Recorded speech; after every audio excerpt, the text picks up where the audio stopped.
Good morning student. आप सब BCom third year honours के स्टूडेंट हैं और मैं government college Seema Kotwal SPC government college Ajmer business administration में आपका जो पेपर चल रहा है वो मैनेजमेंट का है और मैनेजमेंट के अंदर हम लेवल्स पढ़ रहे हैं। इन लेवल्स में से मैं आपको मैनेजमेंट के जो लेवल हैं मैनेजमेंट एंड आर्ट और साइंस के बारे में मैं बता चुकी हूँ कि प्रबंध एक कला और विज्ञान है इससे पहले वाले लेक्चर में, और मैनेजमेंट एज ए प्रोफेशन, प्रबंध एक पेशे के रूप में है। तो ये भी मैं आपको इससे पहले वाले लेक्चर में बता चुकी हूँ। अब हम आगे कंटिन्यू चल रहे हैं जिसमें मैं बता रही हूँ the concept of universal of management.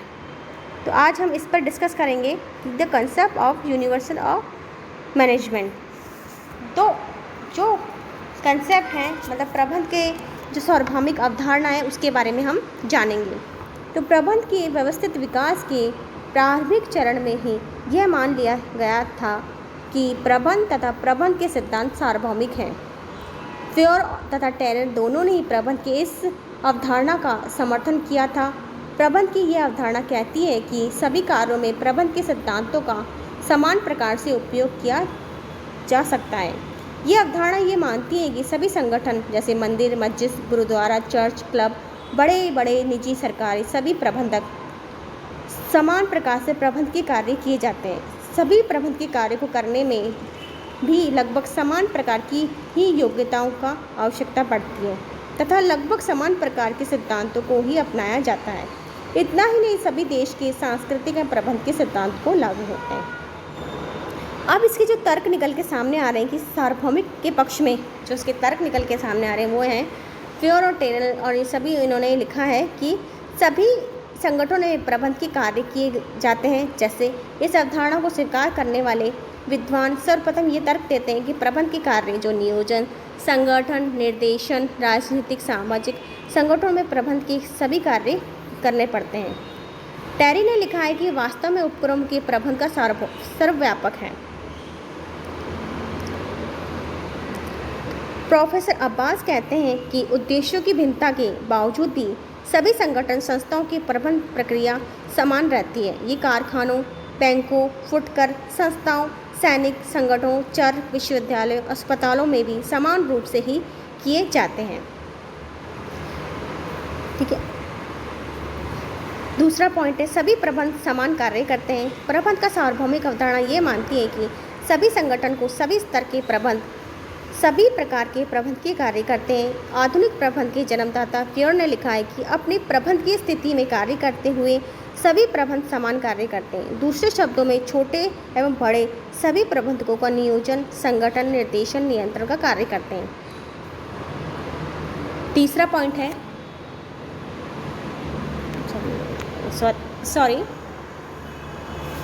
तीसरा पॉइंट है प्रबंध के सभी प्रबंध के कार्यों में समान सिद्धांतों का प्रयोग। सार्वभौमिक अवधारणा यह भी कहती है कि सभी प्रबंधकों के कार्यों में लगभग समान प्रकार के आधारभूत सिद्धांतों का उपयोग किया जाता है, चाहे संगठन छोटा हो या बड़ा हो, आर्थिक हो या सामाजिक हो। सभी के लिए प्रबंध समान आधारभूत सिद्धांतों का पालन किया जाता है। टेलर ने लिखा है कि वैज्ञानिक प्रबंध के आधारभूत सिद्धांत हमारी सभी मानवीय क्रियाओं पर लागू होते हैं। इसका चौथा पॉइंट है सामान्य योग्यता का उपयोग। सार्वभौमिक की अवधारणा यह भी कहती है कि प्रबंधकीय पदों का कार्य करने के लिए लगभग समान प्रकार की योग्यता की अवधारणा पड़ती है। प्योर ने इस बात को स्वीकारा है, जैसे तकनीकी योग्यता, मानवीय योग्यता, सैद्धांतिक योग्यता। नेक्स्ट पॉइंट है प्रबंधकीय ज्ञान का हस्तांतरण संभव या प्रबंधकों का हस्तांतरण किया जा सकता है। इससे पूर्व वाले बिंदु में स्पष्ट किया गया है कि सभी प्रबंध कार्य में समान प्रकार की योग्यता की आवश्यकता होती है। इस प्रकार मान्यता के आधार पर प्रबंध की सार्वभौमिक की अवधारणा भी मान्यता रखी गई है कि प्रबंध के ज्ञान के हस्तांतरण संभव है। फ्योर ने लिखा है कि स्वीकारा है कि प्रबंध के ज्ञान और अनुभव एक विभाग से दूसरे विभाग में, एक उपक्रम से दूसरे उपक्रम में हस्तांतरित किए जा सकते हैं।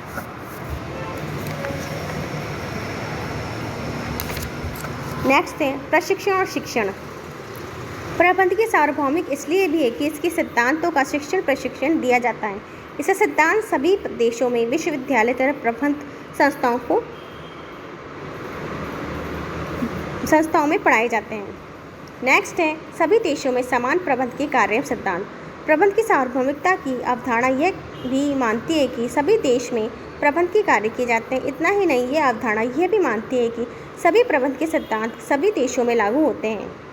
प्रबंध का विकास सिद्धांत विकसित देशों में ही देशों के उपयोग किए जाते हैं। तो ये थे इसके। अब कुछ विद्वान इसके विपक्ष में तर्क देते हैं। भाई ये सारे जो थे मैंने बताए जो बातें वो इनके फेवर में निकल के आ रहे हैं, लेकिन कुछ इनके अगेंस्ट भी हैं जो इनको कहते हैं कि ये सार्वभौमिक नहीं है। जैसे उद्देश्य की भिन्नता, यह भी जानते हैं कि हम सभी संगठन का उद्देश्य समान नहीं होता, लेकिन कुछ आर्थिक उद्देश्य की प्रेरित करते हैं। तो पीटर एफ डकर लिखते हैं कि व्यवसाय उद्देश्य वाले उपक्रम प्रबंध के ज्ञान, चतुराई, दक्षता और गैर व्यवसायिक उपक्रम में भी उसी रूप से उपयोग में नहीं लाया जा सकता।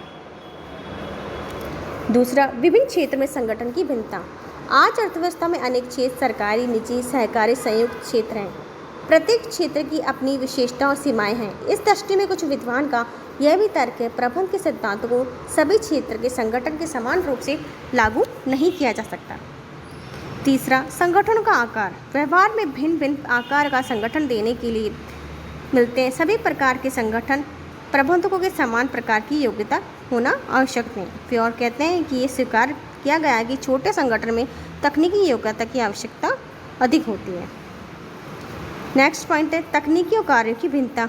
अब प्रत्येक संगठन में अपने अपने अपनाई जाने वाली तकनीकें भी भिन्न होती हैं। प्रबंधकों के निर्णयों कार्य में भी प्रभावित हुए बिना नहीं रहते हैं। तो कुछ विद्वान का यह तर्क है तकनीकी की भिन्नता के कारण भी एक संगठन के प्रबंध को दूसरे संगठन पर हस्तांतरित करना प्राय कठिन होता है। नेक्स्ट, अर्थव्यवस्था के विकास के स्तर की भिन्नता के भी आते हैं। विश्व के सभी देशों में अर्थव्यवस्था का विकास की भिन्न भिन्न स्तर से गुजर रही है। अतः कुछ सिद्धांतों का कहना है कि सभी देश के लिए समान प्रबंध के सिद्धांत को अपनाना संभव नहीं है। सांस्कृतिक और भिन्नताएं एवं सीमाएं। कुछ विद्वान का यह भी तर्क है कि प्रबंध के सभी सिद्धांत सभी संस्कृतियों के समान रूप से लागू नहीं होते हैं।